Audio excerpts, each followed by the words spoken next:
Welcome to the Top Rank Marketing Digital Marketing News Roundup. I'm Tiffany Allen. And I am Joshua Knight. He's been practicing that all day. My entire life, actually. I was just trying to add a little snap to our chats. Guess why? Oh, no. Yeah, we're talking about Snapchat again this week. Because Snapchat has rolled out some cool new functionality that is not only fun for the, brain-addled teenagers that use this app, and serious adults that use it. Thank you. Yes. But also for marketers. So for starters, for the more addled among us, there's voice filters without putting a lens on.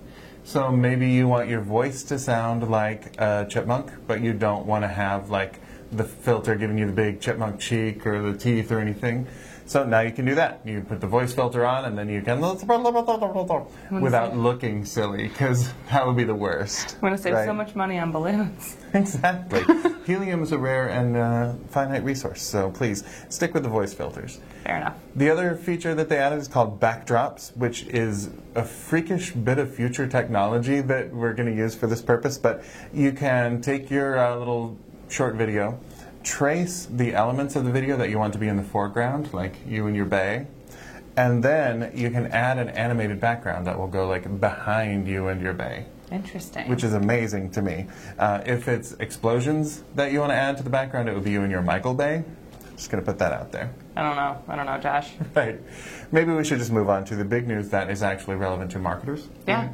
Yeah, so they have a new feature called Paperclip, which actually lets you add links to your snaps. Now this is huge because in the past this has been an entirely walled garden. They don't want people out of that app for any reason, but now you can. You can have a snap that has a link attached to it. People can tap the link, it'll pull up their internal browser and take you to the site.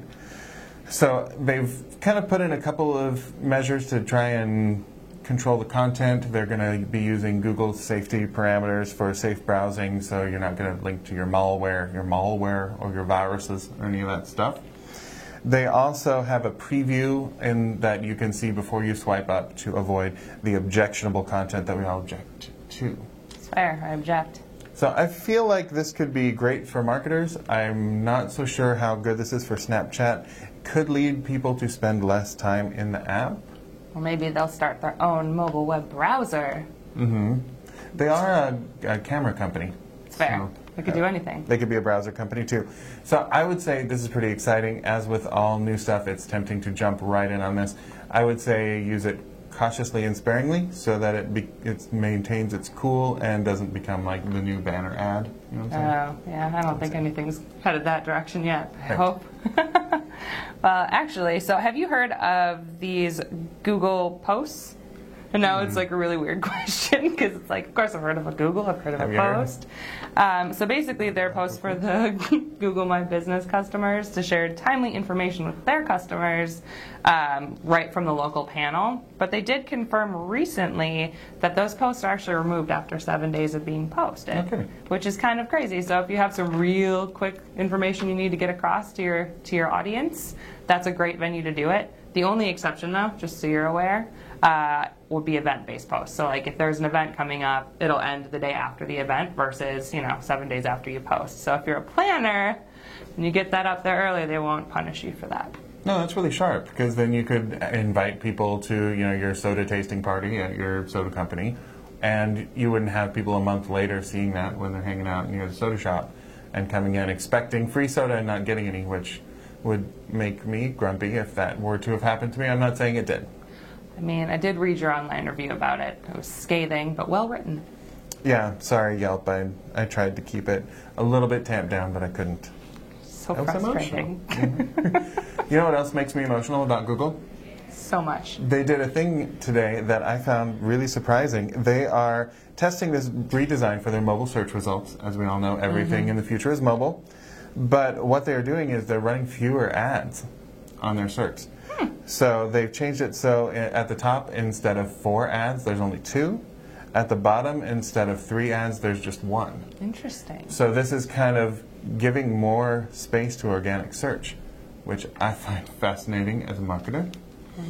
So this is a redesign that they're testing right now. This could mean kind of a resurgence for organic stuff. They also have moved the URL from the bottom of the card to the top of the card. Interesting. A little minor change, but something that will help, I think, people get to more legit sites that are too legit, possibly to quit. But so for marketers, I would say make sure that your organic SEO is on point. A lot of your traffic's coming from mobile. You're going to get fewer of those ad spots, going to be more competition.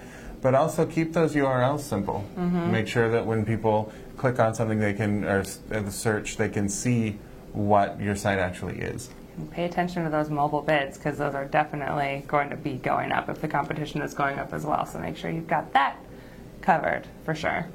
Absolutely. You know, what's funny though, as you were saying, the whole future is mobile, right? But a new study from the Creative Group actually showed that that is one of the hardest areas to hire in, is mobile development. No kidding. No way. So among those top areas that are hard to hire would be account services, mobile dev, market research, and PR. Which is interesting, but so this is just for the second half of this year. Basically, they also found that folks are, eliminating positions or having hiring freezes as well during the second half of this year, while 64% of marketing and advertising executives said that they're just maintaining positions, so filling open positions versus expanding. Only 9% of firms said they're expanding positions in marketing and advertising versus 12% in the first half of the year. So as you can see, once you roll into the summer months, things kind of slow down, but I guarantee you as soon as we get to November and the end of year craze starts to happen, these numbers will change. I can think of a business in the marketing and advertising industry that is actually expanding their staff.